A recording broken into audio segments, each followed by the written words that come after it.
Stay focused, Team Black. I should probably learn more about the Albin counter gambit. And maybe you'll get to see me struggle along in these games here. Struggle along. E3! You know you want to play E3 there and fall for the Lasker trap, maybe. It's not happening. In fact, if it does, I need to change my settings. I said it earlier. Yes, I did. What's the move here?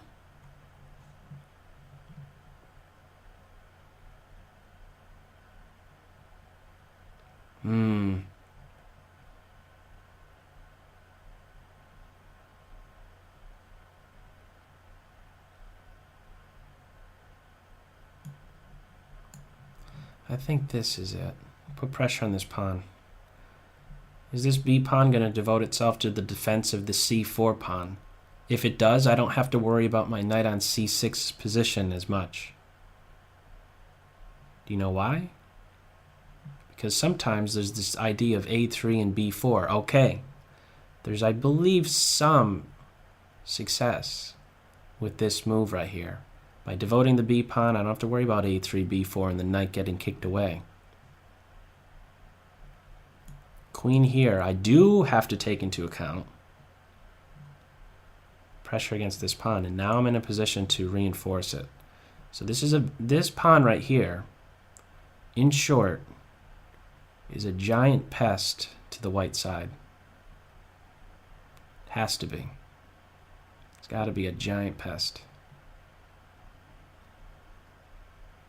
You can't push here so easily. There's always maybe this, or even a timely capture, or even a bishop check. Still leaning on thoughts of the Lasker trap. Now, if bishop g2, should I do this? Should I do f6 and go for just rapid development? I think I like this. Let's go here. Should be in pre-move mode right there.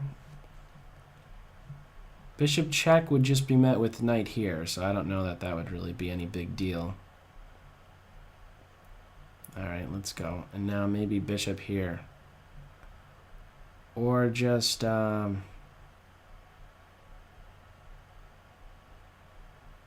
maybe I shouldn't do this check or this move because of eventual A3, B4 stuff later. Should I just go with this right now? I like this idea. Let's get rid of that light square bishop, and I'm going to try and attack the white king. But keep in mind, we are on opposite sides here. This is something I just kind of I was actually reviewing this.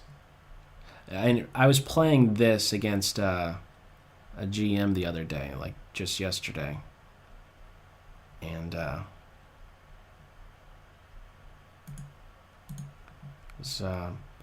felt the need to like review this with the computer, certain lines, and that's kind of one of the things one of the conclusions I drew about putting pressure on c4. If the pawn decides to defend it, you don't have to worry about the knight being kicked around as much. That does show up in many lines. So anyhow, maybe bishop here to c3 can be a good idea. I'm going to try this. If a3, I think I'm going to do this. And I really just want to follow up next with rook here. And I think it's still very uncomfortable to deal with the pressure that I have. In fact, maybe there's no, let's say, kingside attack. But there's certainly pressure against this pawn. It is in some sense backwards. And maybe I shouldn't have done this move. Bishop here takes. The knight runs home. Actually, it shouldn't. Whoa. The bishop can't be captured. Did I say that right? The bishop can't be captured. Otherwise, I get the queen. This is a lot of pressure I have on the d file.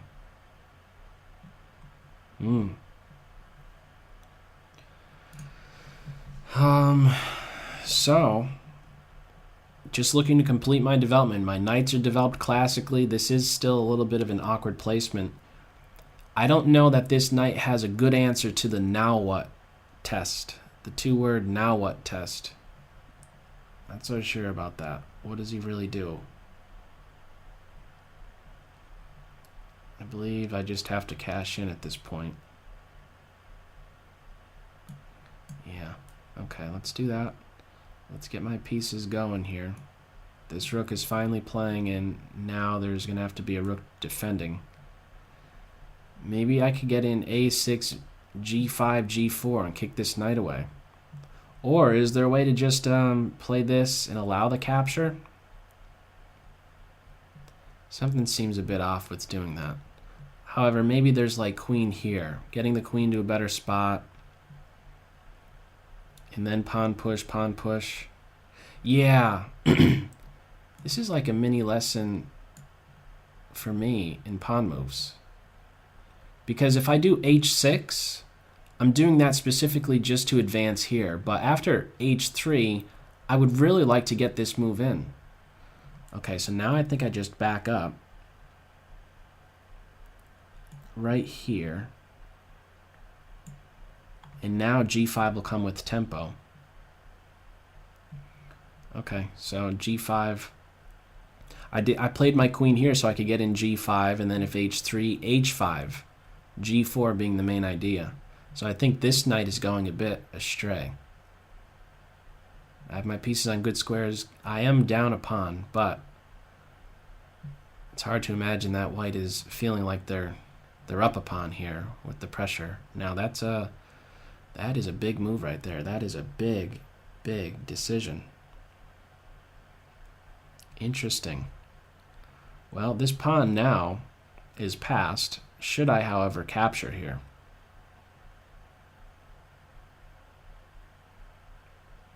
This is a 4-on-2 majority if I don't capture.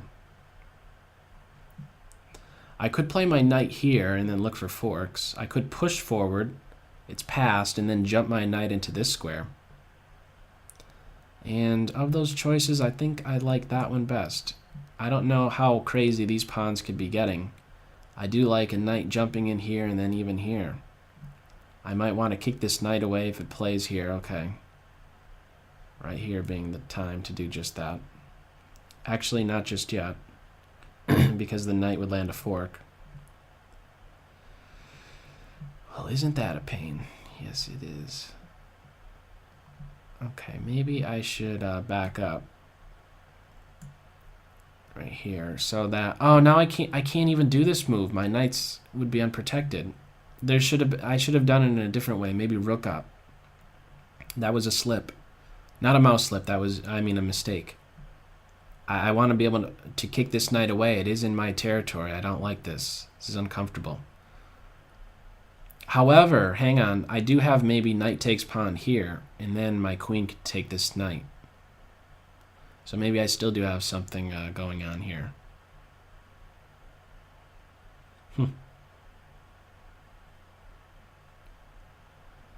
Oh, now it's just a free pawn no matter how you look at it.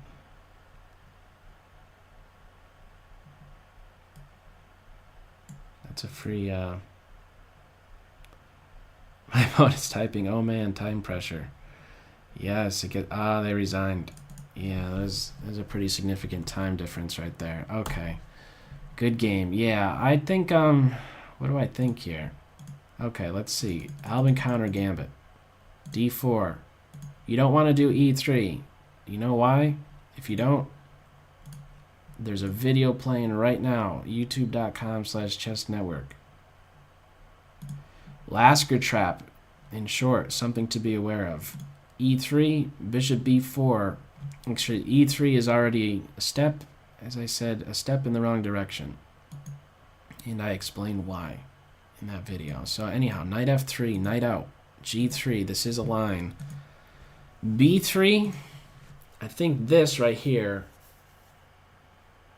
is a spot that there's, you could have an adjustment here. On the white side, I think you could be fairly bothersome to black by running forward with an a3 and b4 idea.